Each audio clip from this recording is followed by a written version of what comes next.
Bueno, a ver si nos ponemos en situación. En tiempos de Mauregato, aquel bastardo usurpador, al que la tradición imputa el ominoso tributo de las 100 doncellas, pasó algo que iba a ser decisivo para la Reconquista, la independencia de la Iglesia asturiana, que hasta entonces dependía de Toledo, porque en Toledo, desde tiempos de los godos, estaba el primado de la Iglesia española. Este episodio fue decisivo por 3 razones. Una, porque permitió al Reino de Asturias completar su propio orden social. Segunda, porque dotó al reino de una teoría, de una ideología, de un discurso, una razón de ser, y eso iba a tener consecuencias que se prolongarían durante siglos. Y en tercer lugar, porque en el fondo del asunto estuvo una querella doctrinal que iba a afectar no solo a la Iglesia española, sino a toda la cristiandad europea.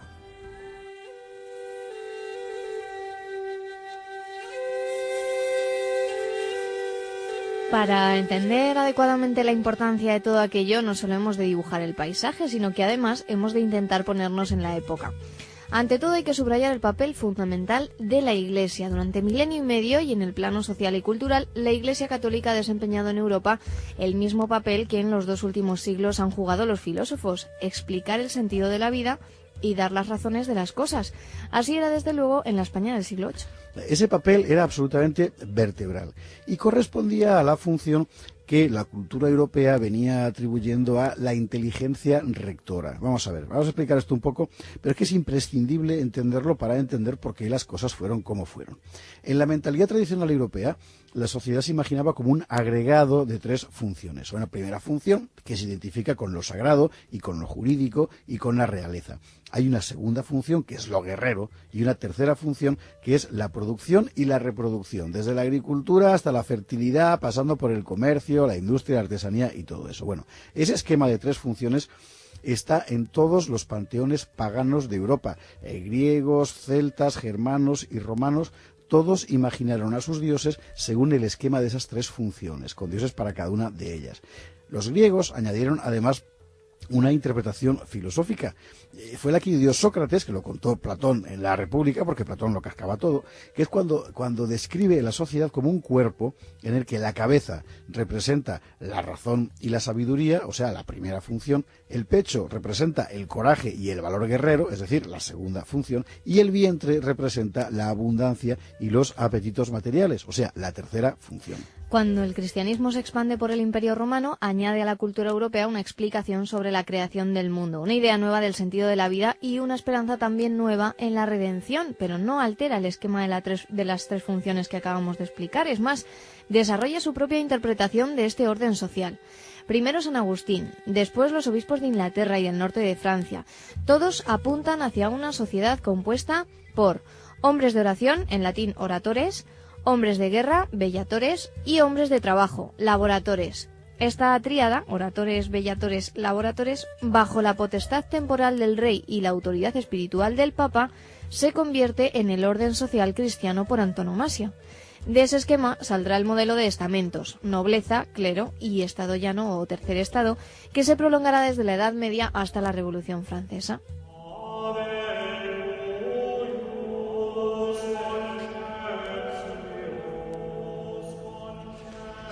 Este recorrido por la historia de las ideas sociales nos permite entender mejor la enorme importancia de la Iglesia en el mundo medieval. Por ejemplo, en la España del siglo VIII, que es el momento y el lugar de nuestro relato. Porque precisamente algo que le faltaba al Reino de Asturias era una Iglesia fuerte. España ya estaba abundantemente cristianizada, salvo precisamente en la cordillera cantábrica, desde antes de la caída del Imperio Romano. La estructuración del territorio en diócesis, con sus obispos al frente, era el verdadero modelo territorial de Hispania. Cuando llegan los godos, será la Iglesia la que aporte una organización material del país. Y los reyes godos convocan concilios como método para saber qué pasa en sus tierras. Toledo es la capital del reino y es también la capital de la Iglesia. Ya decíamos que el primado de España es el de Toledo desde tiempos de los godos. Hay 2 eclesiásticos eminentísimos, que son Isidoro de Sevilla y Braulio de Zaragoza, que van a ser fundamentales para la construcción de un estado digno de tal nombre en la España visigoda. Y después la decadencia política visigoda será también inseparable de la propia decadencia eclesiástica. A la llegada de los moros, la Iglesia española atraviesa una seria crisis doctrinal. Ahí desde antiguo una herejía, el adopcionismo, que sostiene que Cristo no es Dios, sino un hombre adoptado por Dios, literalmente, un hijo adoptivo, divinizado después de su muerte, y que niega así la encarnación. Esta herejía sintoniza particularmente con la visión islámica de las cosas, donde Jesús no es Dios, sino un profeta más en esa lista de elegidos que concluye con Mahoma. Por otra parte, esta nueva versión de la herejía adopcionista enlaza con aquella otra del arrianismo, muy extendida entre los visigodos. Por eso habrá una inmediata simpatía política entre ciertas élites godas y los invasores islámicos. Tanta que veremos a un obispo toledano, Don Opas, intervenir en Covadonga al lado de los sarracenos contra los rebeldes cristianos.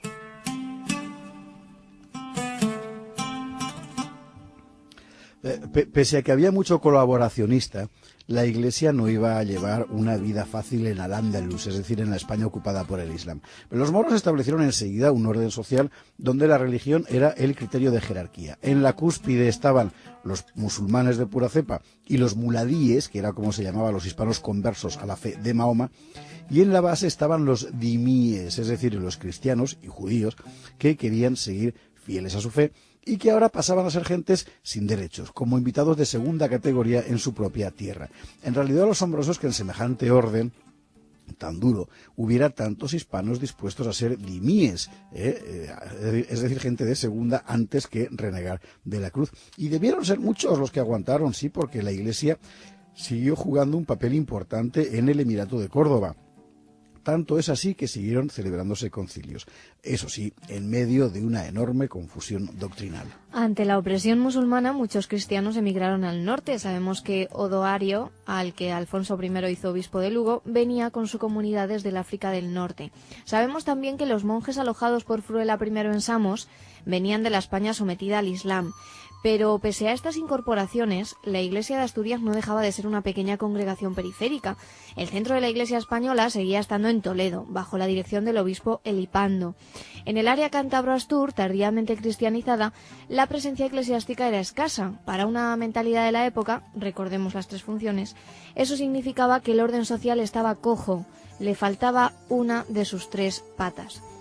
Sin duda por eso veremos a todos los caudillos y reyes de Pelayo en adelante construyendo iglesias y monasterios. Funda iglesias Pelayo, las funda también el breve Fábila y lo mismo harán Alfonso, Fruela, Aurelio, Silo y hasta Mauregato, porque no podía concebirse cabalmente un reino sin oradores, sin hombres de oración.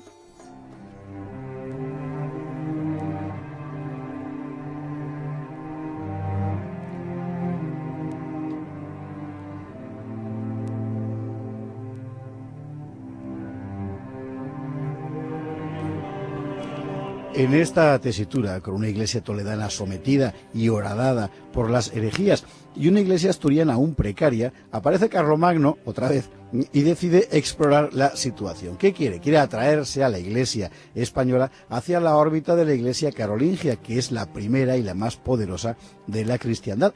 Con este fin, y de acuerdo con el Papa Adriano I, envía a Al-Ándalus a un obispo llamado Egila, un hombre visigodo. Este Egila llega a España, se instala aquí, al parecer en Elvira, Granada, e informa sobre las numerosas herejías que está provocando la difícil convivencia con el Islam. Ahora, en un momento determinado, y sin que sepamos exactamente por qué, Egila va y se pasa a los herejes. Había por entonces un sevillano llamado Migecio que predicaba una interpretación extrañísima de la Trinidad. Decía, atención, que el Padre era David, el Hijo Jesús y el Espíritu Santo era San Pablo, y se quedaba tan ancho. Bueno, decía que no había más iglesia que la asentada físicamente en Roma. Bueno, por razones que ignoramos, el enviado de Carlomagno, Egila, se pone a predicar las extravagancias de Migecio. El episodio de Egila nos da una idea de la jaula de grillos en que se había convertido la iglesia sometida al emir de Córdoba. Asistimos a una densa superposición de problemas políticos, problemas doctrinales y además problemas sociales. Todo esto ocurría hacia 783, es decir, con Mauregato recién llegado al trono asturiano. Como Egila había enredado mucho, la Iglesia española decidió convocar un concilio.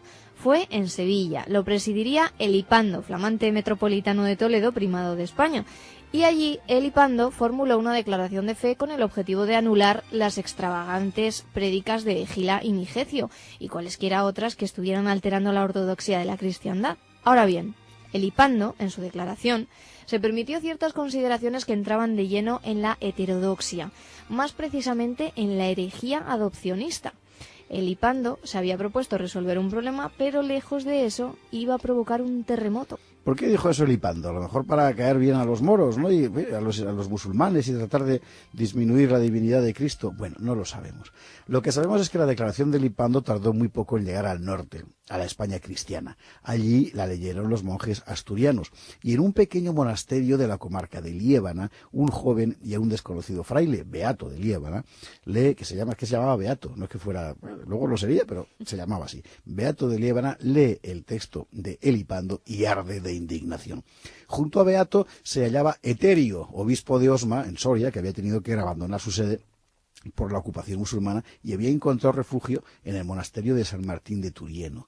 Bueno, pues Beato y Eterio escriben una respuesta a Elipando. Y quiere que Beato era muy vehemente, no se va a andar con chiquitas. A Elipando le llama testículo del anticristo, nada menos. En fin, una cosa impresionante.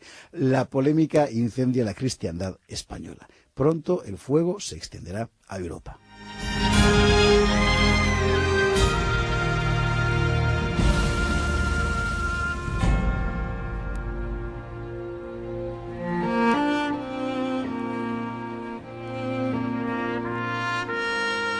Beato y Eterio no lo saben, pero acaban de prender una mecha que conmoverá los cimientos de todo el orbe cristiano y hasta el propio Papa tendrá que intervenir.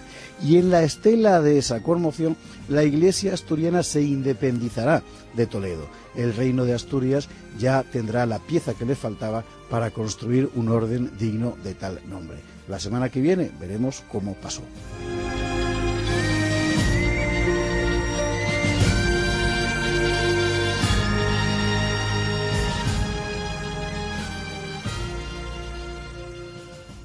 Atención, que el padre era David, el hijo Jesús y el Espíritu Santo era San Pablo y se quedaba tan ancho. Bueno, decía que no había más iglesia que la asentada físicamente en Roma. Bueno, por razones que ignoramos, el enviado de Carlomagno, Egila, se pone a predicar las extravagancias de Migecio. El episodio de Egila nos da una idea de la jaula de grillos en que se había convertido la iglesia sometida al emir de Córdoba. Asistimos a una densa superposición de problemas políticos, problemas doctrinales y además problemas sociales. Todo esto ocurría hacia 783, es decir, con Mauregato recién llegado al trono asturiano. Como Egila había enredado mucho, la Iglesia española decidió convocar un concilio. Fue en Sevilla, lo presidiría Elipando, flamante metropolitano de Toledo, primado de España. Y allí Elipando formuló una declaración de fe con el objetivo de anular las extravagantes prédicas de Egila y Migecio y cualesquiera otras que estuvieran alterando la ortodoxia de la cristiandad. Ahora bien, Elipando, en su declaración, se permitió ciertas consideraciones que entraban de lleno en la heterodoxia, más precisamente en la herejía adopcionista. Elipando se había propuesto resolver un problema, pero lejos de eso iba a provocar un terremoto. ¿Por qué dijo eso Elipando? A lo mejor para caer bien a los moros, ¿no? Y a los musulmanes y tratar de disminuir la divinidad de Cristo. Bueno, no lo sabemos. Lo que sabemos es que la declaración de Elipando tardó muy poco en llegar al norte, a la España cristiana. Allí la leyeron los monjes asturianos. Y en un pequeño monasterio de la comarca de Liébana, un joven y un desconocido fraile, Beato de Liébana, que se llamaba Beato, no es que fuera, luego lo sería, pero se llamaba así. Beato de Liébana lee el texto de Elipando y arde de indignación.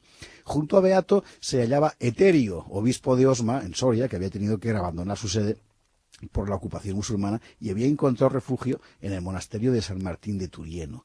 Bueno, pues Beato y Eterio escriben una respuesta a Elipando. Y quiere que Beato era muy vehemente, no se va a andar con chiquitas. A Elipando le llama testículo del anticristo, nada menos. En fin, una cosa impresionante. La polémica incendia la cristiandad española. Pronto el fuego se extenderá a Europa.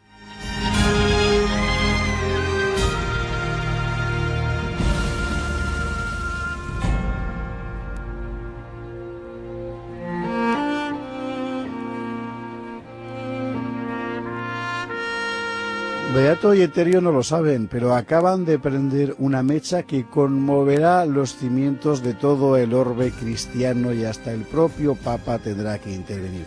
Y en la estela de esa conmoción, la Iglesia asturiana se independizará de Toledo. El reino de Asturias ya tendrá la pieza que le faltaba para construir un orden digno de tal nombre. La semana que viene veremos cómo pasó.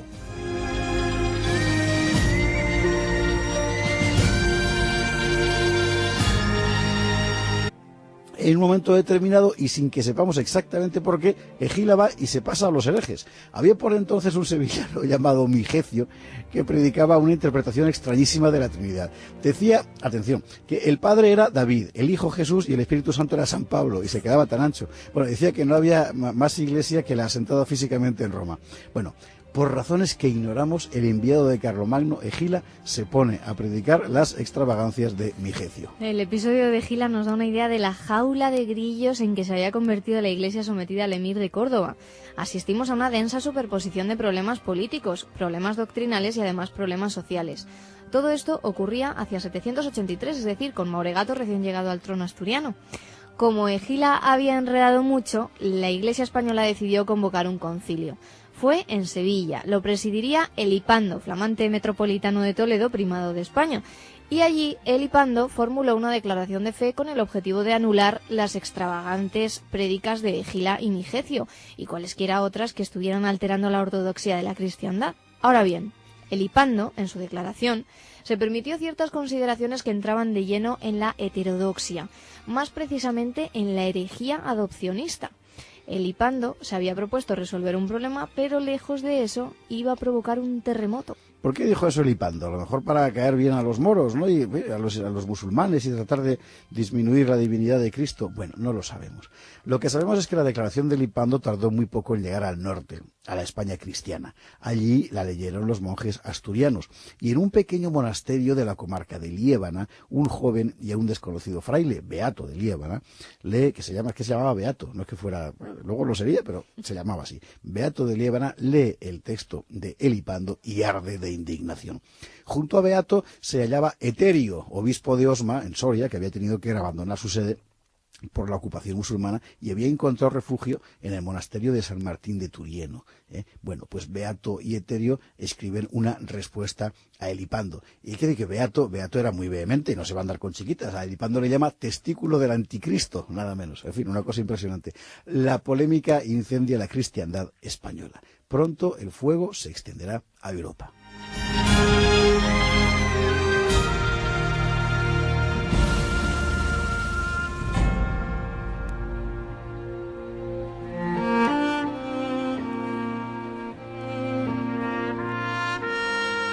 Beato y Eterio no lo saben, pero acaban de prender una mecha que conmoverá los cimientos de todo el orbe cristiano y hasta el propio Papa tendrá que intervenir. Y en la estela de esa conmoción, la Iglesia asturiana se independizará de Toledo. El reino de Asturias ya tendrá la pieza que le faltaba para construir. En el área cántabro-astur, tardíamente cristianizada, la presencia eclesiástica era escasa. Para una mentalidad de la época, recordemos las tres funciones, eso significaba que el orden social estaba cojo, le faltaba una de sus tres patas. Sin duda por eso veremos a todos los caudillos y reyes de Pelayo en adelante construyendo iglesias y monasterios. Funda iglesias Pelayo, las funda también el breve Fábila y lo mismo harán Alfonso, Fruela, Aurelio, Silo y hasta Mauregato, porque no podía concebirse cabalmente un reino sin oradores, sin hombres de oración.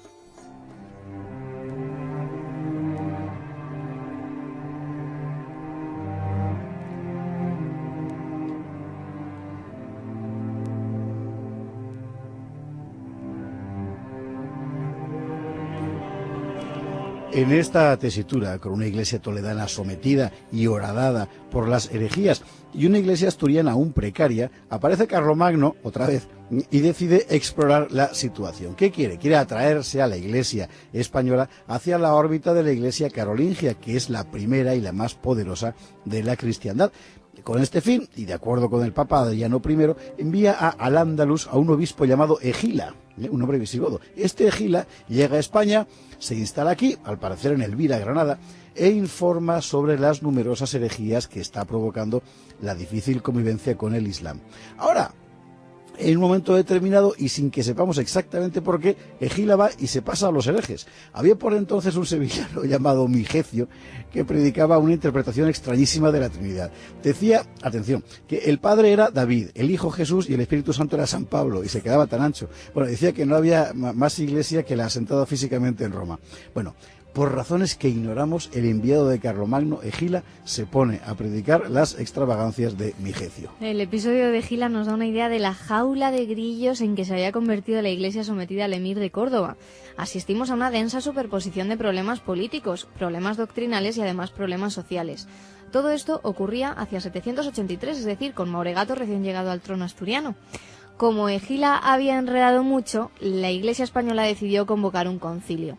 Fue en Sevilla, lo presidiría Elipando, flamante metropolitano de Toledo, primado de España, y allí Elipando formuló una declaración de fe con el objetivo de anular las extravagantes prédicas de Egila y Migecio, y cualesquiera otras que estuvieran alterando la ortodoxia de la cristiandad. Ahora bien, Elipando, en su declaración, se permitió ciertas consideraciones que entraban de lleno en la heterodoxia, más precisamente en la herejía adopcionista. Elipando se había propuesto resolver un problema, pero lejos de eso iba a provocar un terremoto. ¿Por qué dijo eso Elipando? A lo mejor para caer bien a los moros, ¿no? Y a los musulmanes y tratar de disminuir la divinidad de Cristo. Bueno, no lo sabemos.